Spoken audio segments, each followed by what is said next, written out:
I'm coming to you from the historic hamlet of Millview. Today, this is known as the town of Remington.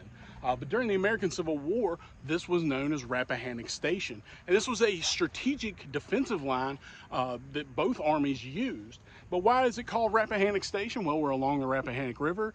And why would we use this as a strategic defensive line? Well, we have a good portion of the Orange and Alexandria Railroad running through this area. So a great supply line we have to protect. Again, both armies are going to use that. The battle that occurs here is actually on November 7th of 1863 and is actually the last battle in the Bristow Station campaign. Now, that little campaign and this battle specifically get lost in the annals of history because we have Chattanooga and Chickamauga happening, big bloody battles happening in the Shenandoah Valley. We have Grant coming east, and it seems that the Army of the Potomac and the Army of Northern Virginia haven't done anything for 6 months since the Battle of Gettysburg. Well, it's not exactly true. There's been a lot of moving parts happening after the Battle of Gettysburg. This battle is a result of those moving parts and those maneuvers. The Battle of Rappahannock Station, as I said, November 7th, 1863, is part of a two-prong attack. The first prong is going to be at Kelly's Ford down in Culpeper County, where Union troops will cross the river and push the Confederates back. And the second part will be here at Rappahannock Station along the river. This will be a rare night attack by the Union Army of the Potomac. And it will be a strategic victory and an embarrassing defeat for the Confederates. What's going to happen is the Union Army will launch an attack across the Rappahannock River and capture 1,600 troops of General Lee's Army of Northern Virginia.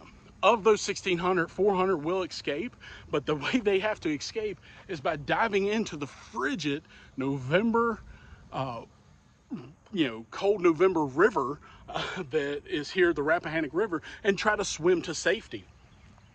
One of Lee's staff, Walter Taylor, will actually summarize what happens here at Rappahannock Station by saying this is the saddest chapter in the history of the Army. Little does he know that this is actually the last time the Army of Northern Virginia will be defending the upper Rappahannock River. They will be pushed out of here by Meade, and then later, as Grant's overland campaign starts, they will be pushed to Richmond. But again, this is a hotbed of activity because of the railroad being here. On November 23rd of 1863, after the railroad had been beat up by the Confederates, the 572-foot-long bridge will be completed on the Orange and Alexandria Railroad, and it'll be back in service.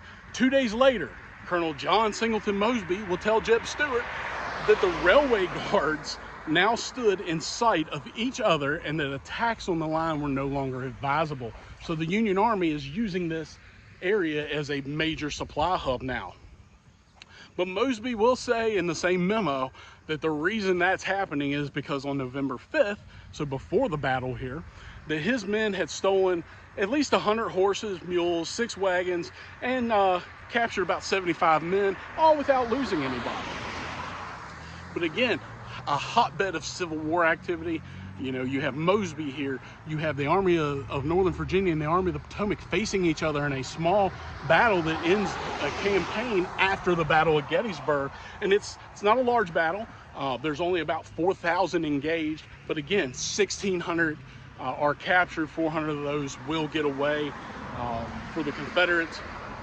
And this will, again, will be a strategic defeat for the Confederates and an embarrassing affair. So if you get a chance, definitely come out here. There's some Civil War trail signs here. There's a lot of different things in Fauquier and Culpeper counties to be able to see. You have the Brandy Station battlefield we talked about, Kelly's Ford, that's not far from here, and that's part of this battle as well as many other battles in this area. Kelly's Ford is another hotbed of Civil War activity. If you like what I'm doing here, definitely smash the subscribe button on YouTube, TikTok, Facebook. You can follow us there. You can look up the website at www.aaroncivilwartravels.com, and you can book a talk or a tour with me, and I'd be happy to sit down and discuss anything American Civil War related with you.